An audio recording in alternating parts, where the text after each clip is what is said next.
¿Cómo se sacrifica el dolor?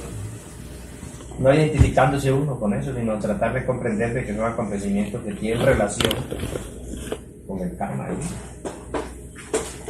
Está un poco vaga la verdad. ¿Mm? Muy vaga. Muy vaga. Porque realmente voy a decirles a ustedes una gran verdad. El dolor solamente se sacrifica autoexplorándolo y haciéndole la disección. Tengamos un caso concreto. Pongamos que un hombre de pronto encuentra a su mujer platicando muy quedito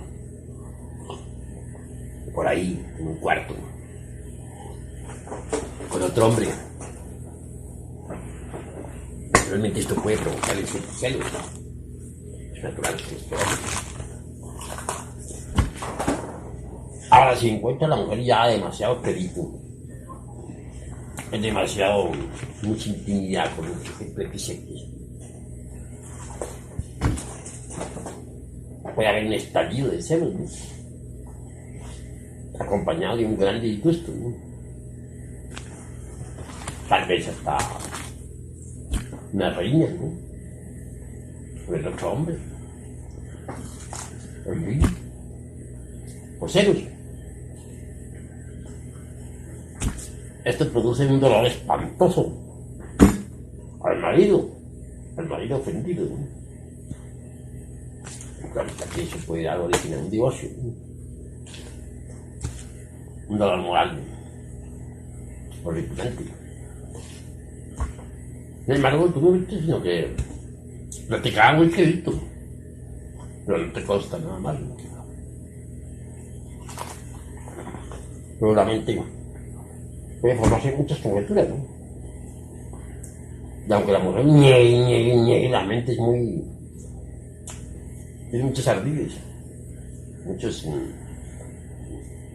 recovecos, pues se forman naturalmente muchas conjeturas. ¿Qué hacer para salvarse de ese dolor? ¿Cómo aprovecharlo? ¿Cómo renunciar al dolor que le ha producido eso? Hay una forma de resolverlo, de sacrificar ese dolor. ¿Cuál? La autorreflexión evidente del ser, la autoexploración de sí mismo. ¿Están seguros ustedes, por ejemplo, de que ustedes nunca han tenido relación con otra mujer? ¿Se está seguro de que jamás se ha acostado uno a dormir con otra fémina? ¿Se está seguro de que jamás uno ha sido adúltero? Ni en esta ni en pasadas reencarnaciones. Claro, hasta que no, ¿no? Que todos en el pasado fuimos adúlteros, fornicarios. Es obvio. Si uno llega a la conclusión, pues, de que uno también fue fornicario y adúltero, entonces, ¿por qué autoridad está juzgando a la mujer? ¿Por qué lo hace? Para juzgarla. Lo hace sin autoridad. Y ya Jesús el Cristo, en la parábola de la María Magdalena, digo de la adúltera, que era mujer de los evangelios crísticos, exclamó: el que se sienta libre de pecado, que arroje la primera piedra. Nadie la arrojó. Ni el mismo Jesús se atrevió a arrojar. Le dijo: mujer, ¿dónde están los que te acusaban? Ni yo mismo te acuso. Ve y no peques más. Ni él mismo, que era tan perfecto, no se atrevió, siendo él. Ahora, nosotros con qué autoridad lo haríamos. Entonces, ¿quién es el que nos está proporcionando el sentimiento? ¿El supremo dolor? ¿No es acaso el demonio de los celos? Obviamente. ¿Qué otro demonio? El yo del amor propio, que ha sido herido mortalmente, ¿no? El yo del amor propio es egoísta en el 100%, ¿no? ¿Y qué otro? el yo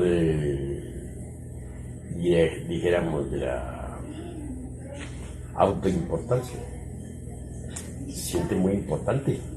Yo, señor Don Fulano de tal, que esta mujer venga aquí con esa clase de conducta. Vea qué orgullo tan terrible del señor de la autoimportancia, ¿no? O aquel otro de la intolerancia que dicen, fuera, adúltera, te condeno, malvada, yo soy virtuoso, intocable. Y ahí pues el delito dentro de uno mismo. Y ese tipo de yoes son los que vienen a producir el dolor. Cuando uno ha llegado, bueno, un poquito de eso, cuando uno ha llegado a la conclusión de que son esos yoes los que le han producido el dolor, entonces se concentra en la Madre Divina Kundalini y ella desintegra esos yoes. Al quedar desintegrado ya, el dolor termina. Al terminar el dolor queda la conciencia hecha, libre. Entonces, mediante el sacrificio del dolor, se ha aumentado la conciencia y se ha adquirido fortaleza. Mediante el sacrificio del dolor. Ahora, supongamos que no fueron unos simples celos, sino que fue más excesivo alterio, de verdad. Entonces tendrá que venir, eso sí, un divorcio, porque eso lo autoriza la ley divina, ¿no?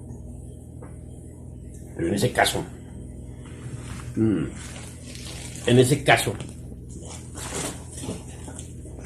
también puede decirse con absoluta seguridad, déjalo así, man, déjalo así ya esto es lo último, que se puede sacrificar también ese dolor y decir, bueno, está, adulteró. Yo estoy seguro de no haber adulterado jamás. Claro, está que no. Sí, adulteré. Se dice. Entonces, ¿por qué condeno? No tengo derecho a condenar a nadie. Porque hay que sentar limpio de pecado que arroja la primera piedra. Entonces, ¿quién es el que me está proporcionando el dolor? Pues yo, en la intolerancia, de la autoimportancia, de los celos, del amor propio, etc. Ya que se llegó a la conclusión de que esos son los que están ocasionando el dolor, entonces a trabajar para desintegrarlo y el dolor desaparece, queda eliminado. ¿Por qué? Porque se ha sacrificado y eso trae un aumento de conciencia, porque aquellas energías que estaban involucradas en el dolor quedan liberadas. Trae no solamente la paz, el corazón tranquilo, sino que además trae un aumento de conciencia, un acrecentamiento de la conciencia. Eso se llama sacrificar el dolor. Pero la gente es capaz de todo, menos de sacrificar sus dolores. Quieren mucho sus dolores. Y resulta que los máximos dolores son los que les brindan a uno las mejores oportunidades para el despertar. Para el despertar de la conciencia. Pero hay que aprender a sacrificar el dolor. Y hay mucha clase de dolores. Por ejemplo, un insultador, ¿no? ¿Qué provoca un insultador? Pues el deseo de venganza inmediata, ¿no? Y inmediata. ¿Por qué? Por las palabras dichas, ¿no? Pero si uno no se identifica con los yoes de la venganza, es claro que no contestaría al insulto con el insulto. Pero si uno se identifica con los yoes de la venganza, estos nos relacionan a uno a su vez con otros yoes más perversos. Y termina uno en manos de yoes terriblemente perversos haciendo disparate y medido. Así como existe fuera de nosotros una ciudad, por ejemplo, la Ciudad de México, cualquier ciudad del mundo donde uno viva, así también dentro de uno mismo hay una ciudad psicológica. Eso es claro. Así como en la ciudad está, de la vida urbana común y corriente, hay gente de todas clases, colonias de gente buena y colonias de gente mala. Así también sucede con las ciudades, con la ciudad interior, la ciudad psicológica. En esa ciudad psicológica vive mucha gente. Mucha gente. Nuestros propios yoes son esas gentes que viven ahí. Y hay colonias de gente decididamente perversas. Y hay colonias de gente media, y hay colonias más o menos selectas. Nuestra propia ciudad psicológica es eso. Si uno se identifica, por ejemplo, con un yo de venganza, ese a su vez lo relaciona a uno con otros yoes de barrios muy bajos, donde viven asesinos, ladrones, etc. Y al relacionarse con esos a su vez llegan y lo controlan a uno, lo controlan el cerebro, y resultan haciendo barbaridad y media. Va uno a parar por último a la cárcel. Pero ¿cómo evitar entonces caer en semejantes absurdos? Pues no identificándose con el insultador. No identificándose. Hay yoes dentro de uno mismo que le dictan a uno lo que debe hacer, y que le dicen: contesta, véngate, sácate el clavo, desquítate. Si uno se identifica con esos, termina contestando pues, al insultador. Termina uno vengándose, desquitándose, etc. Pero si uno no se identifica con el yo que le está dictando a uno que haga semejantes barbaridades, pues entonces no hace eso. En todo caso, el insultador deja, dijéramos, en el fondo del insultado o del ofendido, deja dolor. Lo interesante sería que el ofendido pudiera sacrificar ese dolor, y puede sacrificarlo a través de la meditación.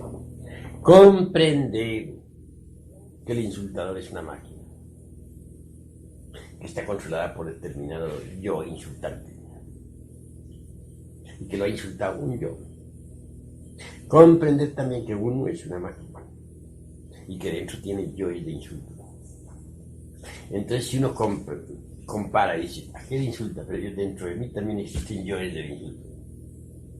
Entonces no tengo yo por qué condenar a aquel, porque yo cargo lo mismo que aquel. Si yo cargo dentro de mí también yoes de insulto, entonces no tengo por qué condenarlo. Además, ¿qué es lo que se ha herido en mí? Posiblemente el amor propio, posiblemente el orgullo. Bueno, entonces tengo que descubrir si fue el amor propio o si fue el orgullo o qué. Cuando uno ha descubierto quién fue el que se hirió, pues si fue el orgullo, pues a desintegrar el orgullo. Si fue el amor propio, pues a desintegrar el amor propio. Entonces da como resultado que al desintegrar eso, queda libre del dolor. Ha sacrificado el dolor. Y en su reemplazo ha nacido una virtud, la de la serenidad. Ha despertado aún más.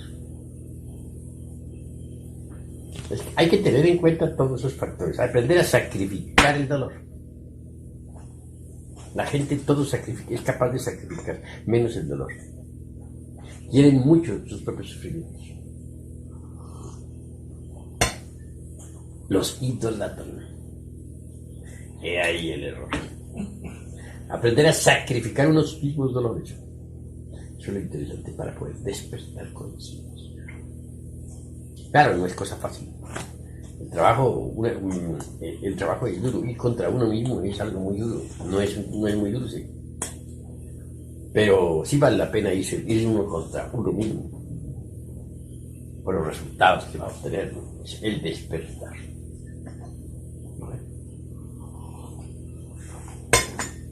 De manera que van entendiendo ustedes. Abuelo, posiblemente sería ridículo preguntarle algo que me viene ahorita a mí a la mente. Como yo me doy cuenta que nadie o casi nadie tiene, digamos, esa capacidad de análisis con la que usted cuenta.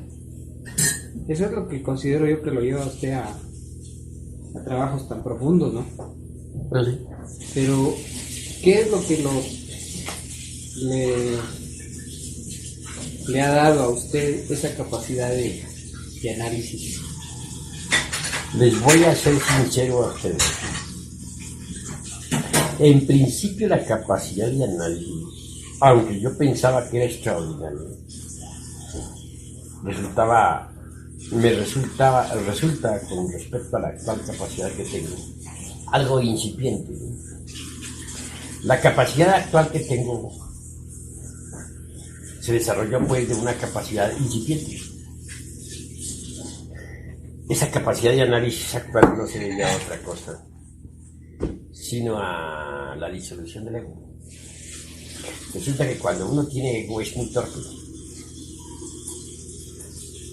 Pero cuando uno desintegra el ego, la esencia queda muy libre.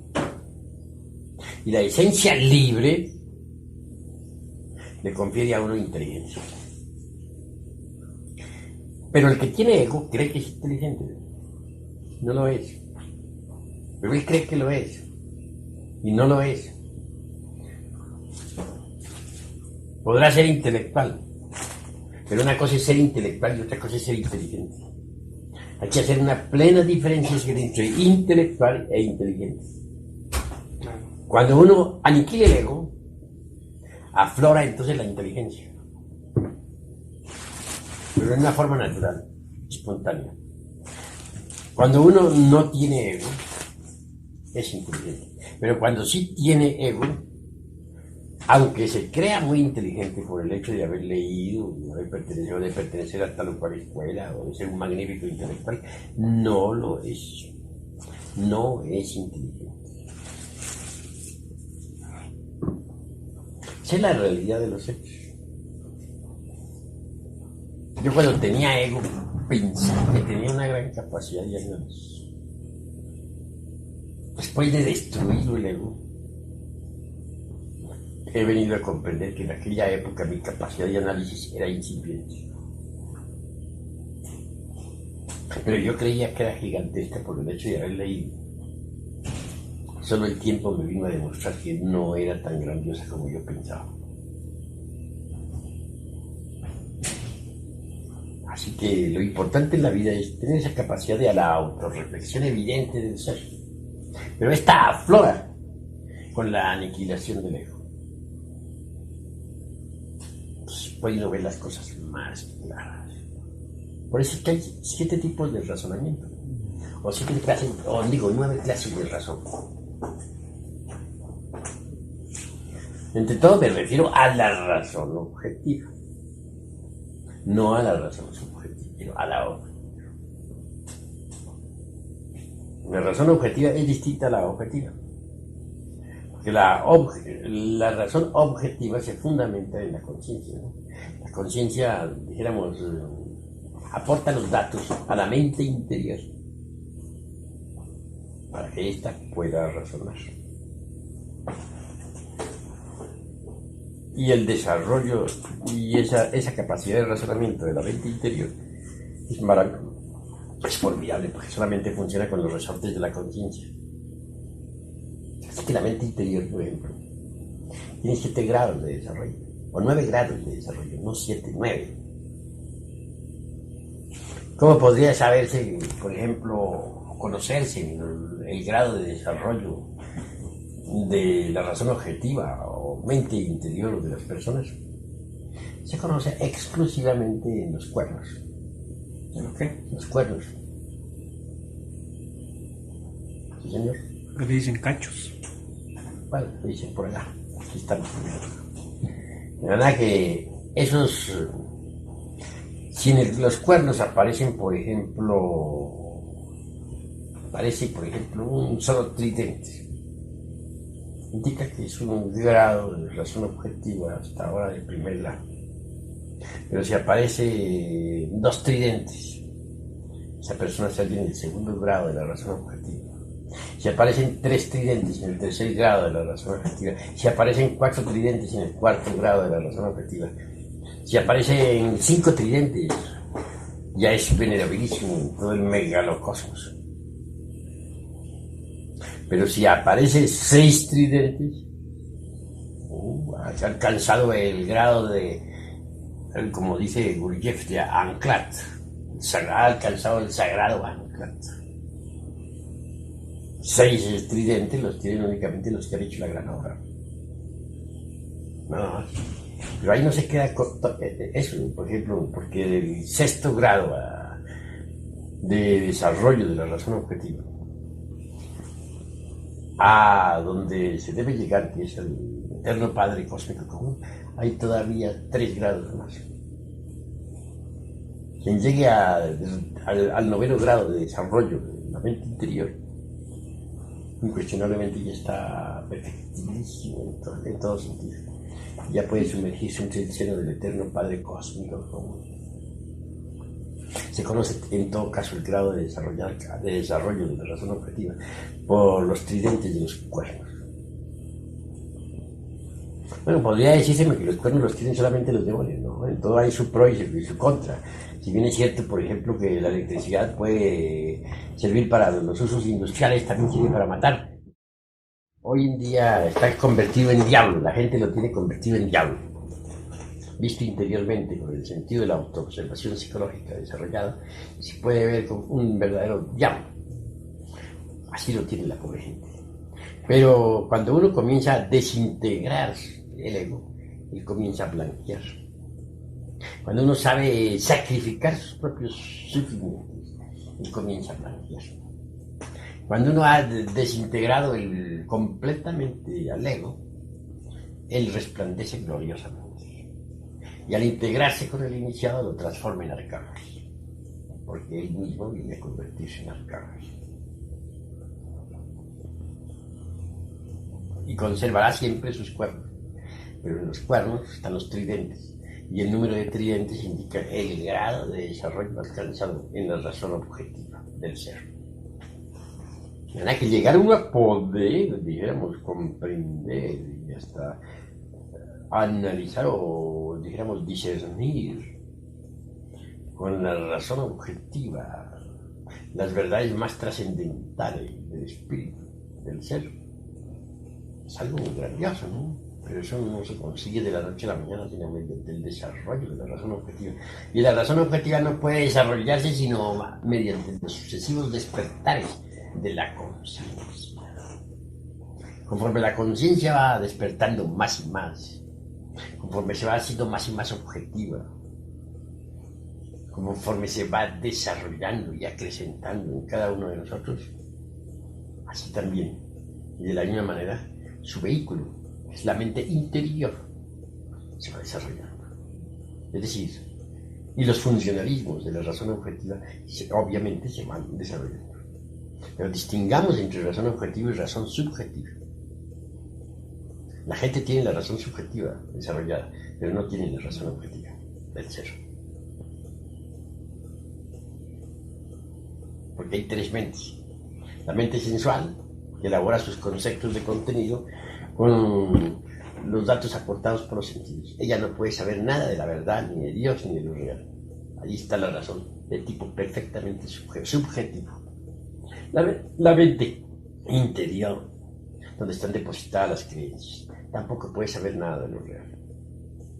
Por último, la mente interior. Esta es el vehículo de la conciencia.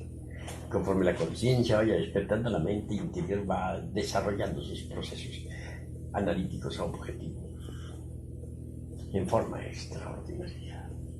De manera que quien llegue a tener, por ejemplo, el desarrollo total de 9º grado, y llegue a tener los 9 tridentes en los cuernos de su Lucifer particular individual, indubitablemente se ha hecho absolutamente consciente de lo real, de la verdad. Pues hasta puede procesar análisis sobre la misma. Es un dios.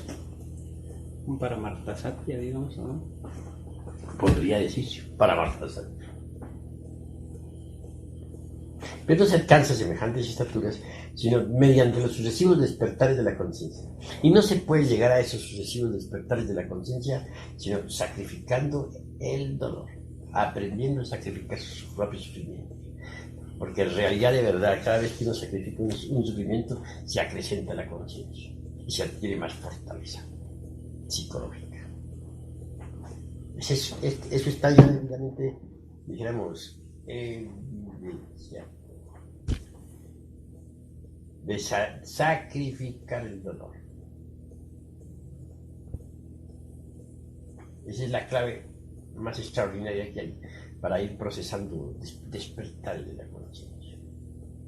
Estos diversos despertares a su vez van, dijéramos, acrecentando el desarrollo o intensificando el desarrollo de la razón objetiva que pertenece, como ya dije, a la mente interior profunda.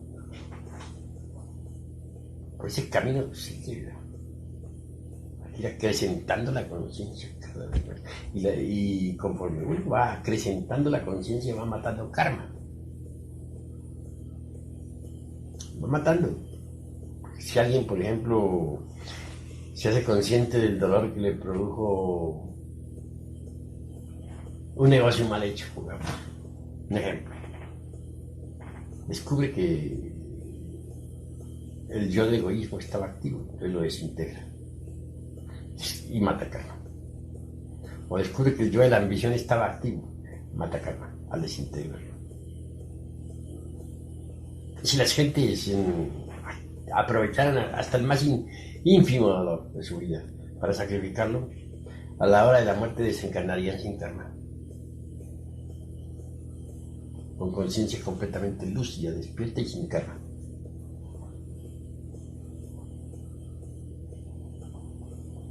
Ahora, en la práctica hemos podido evidenciar que realmente los demás no son los que nos producen a nosotros los dolores y los sufrimientos. Los sufrimientos los producimos nosotros mismos. Por ejemplo, supongamos que a uno de ustedes le roba a un ladrón su cartera. Se la vuela. Dicen ustedes, hombre, me acaban de robar, he perdido mi dinero. Luego viene la angustia, quedé sin dinero. El espantoso sufrimiento, quedé sin dinero. ¿Y ahora qué hago? Pero vamos a ver, ¿el ladrón nos produjo el dolor? ¿O quién? Claro, ustedes dirían el ladrón. Pero si ustedes se autoexploran a sí mismos, descubrirán que dentro de ustedes está el yo del apego al dinero, o de apego a la cartera. También puede estar el yo del temor, y que exclama, ¿y ahora qué haré sin dinero?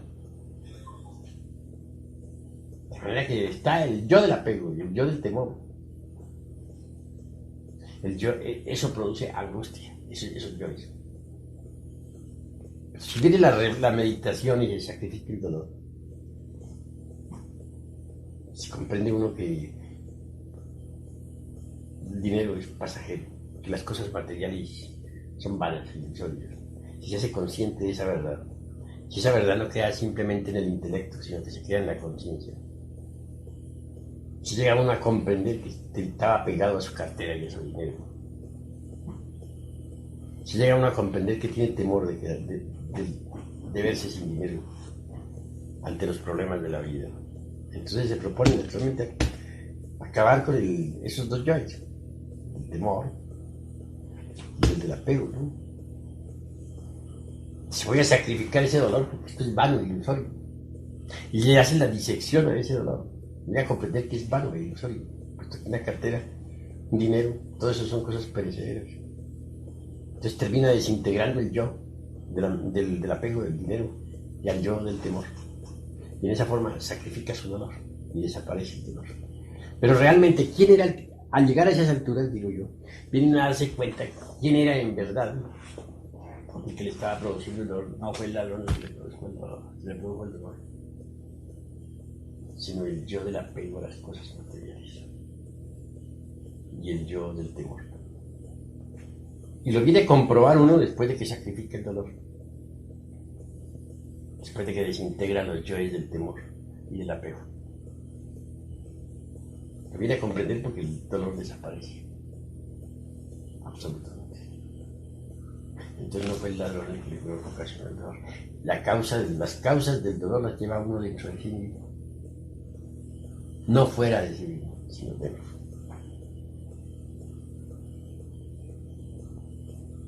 Si uno no sacrifica al dolor, no será feliz jamás.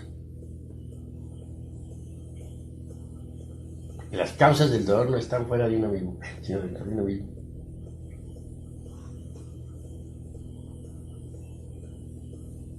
Yo he llegado a esas reflexiones. Es que este tipo de reflexiones son necesarísimas para los estudiantes, porque usted sienta bases, digamos, en sus libros, o en, bueno, más que nada en sus libros, ¿no? Pero este aspecto de la tercera cámara, el psicológico, es de una ayuda espantosa para los estudiantes ahora. Claro. Porque ahí encuentran ellos, digamos, un apoyo hacia lo que son, digamos, los análisis de muchos aspectos que no, del ego, que no puede uno penetrar en ellos por falta de capacidad. Yo por eso le veo tanta importancia al aspecto psicológico en la tercera cámara. Hoy me había gustado desarrollar el aspecto psicológico, pero como hubo un matrimonio, mi ser orientó todo hacia la alquimia, ¿no? Pero el aspecto psicológico es fundamental. Claro. Es fundamental. Y lo que más lo perjudica es la identificación. Porque si un yo, por ejemplo, le dice a uno, véngate de aquel que me causó dolor, y le sugiere a uno la idea de vengarse, y uno se identifica con ese que está sugiriendo esas ideas, pues termina al fin y al cabo vengándose. Ahora, ¿cómo se relacionan los yoes unos con otros? Piensen ustedes en una ciudad, la ciudad psicológica.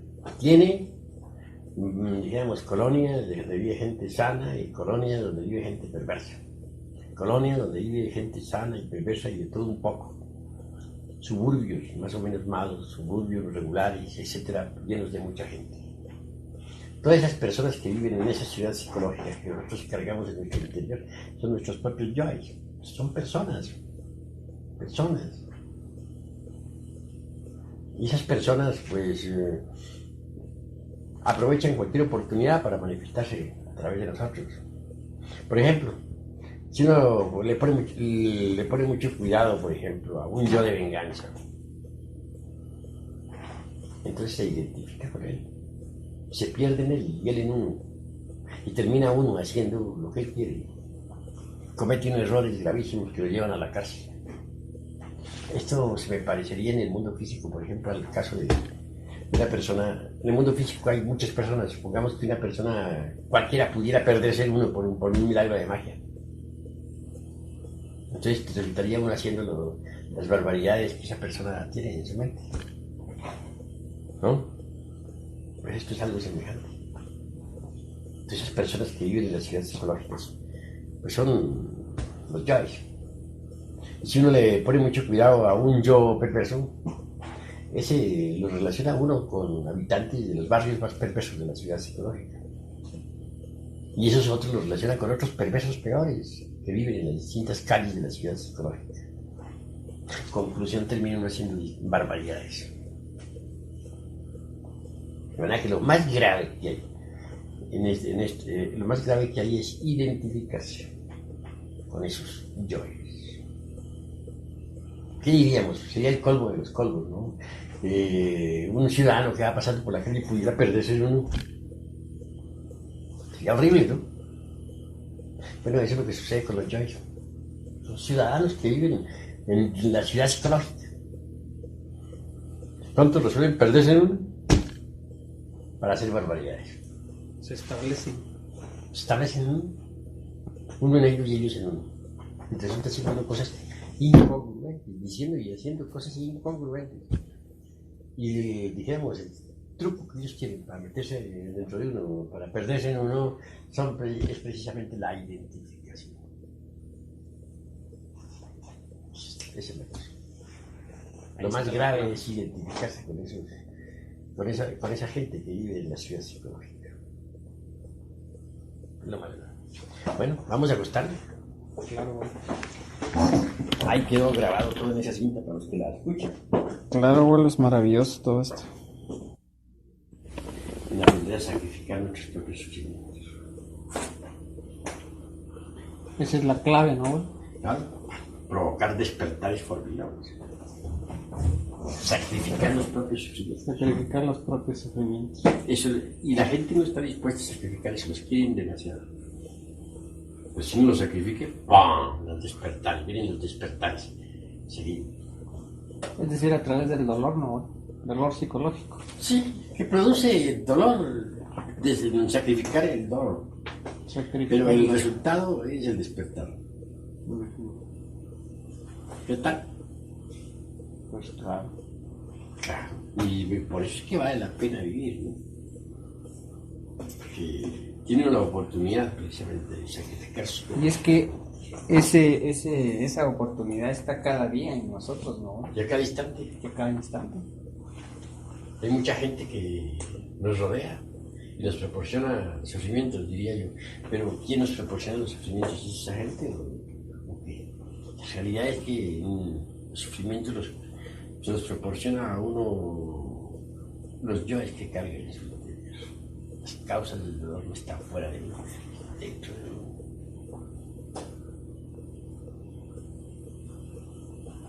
Esa es la realidad. Bueno, vamos a empezar mañana a sacrificar. ¿Ah? Vamos a empezar mañana. Sagrado ancla, es decir, ha hecho la gran obra. Sin embargo, de ahí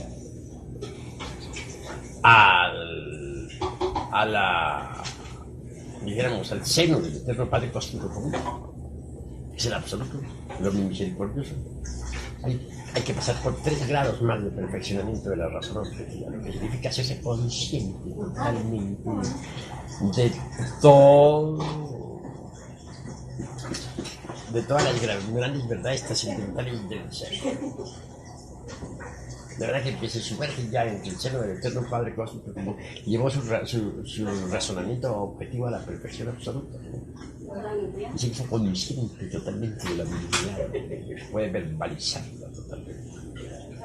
Tiene una capacidad de omnisciencia única, ¿no? Porque una cosa es la verdad in abstracto y otra cosa es la verdad ya perfectamente entendida, comprendida, ya está verbalizada a través de la razón objetiva. Ahí la diferencia. Una diferencia semejante podría decirse, por ejemplo, una paralela exacta, para ser claro. Hay entre el oro en bruto, otra cosa es una preciosa joya, pulida, en oro.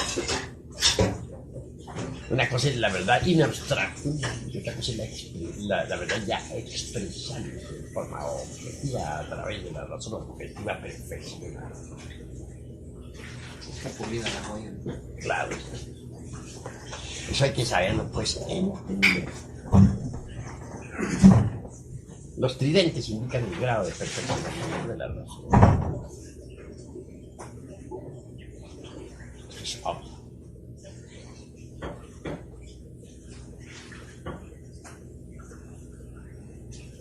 En todo caso, pues, la base del perfeccionamiento de la razón objetiva estriba, pues, en que se esté más o menos muerto.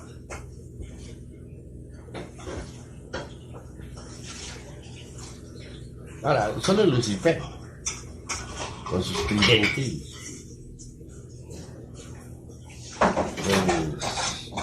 puede indicarnos con exactitud el camino. ¿Por qué? Porque sencillamente es una gran verdad. Lucifer es el que da el impulso del material para la gran obra. El chiste Lucifer desciende en nuestros propios infiernos atómicos para servirnos de escalera, para subir.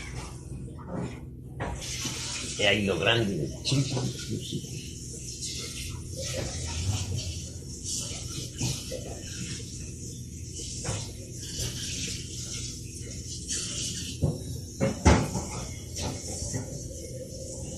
Es rebelde el chiste de un sistema. Y es claro que los billetes están como gigantes, muy espectaculares. Sí que asusta con las determinaciones del chiste de náhuatl.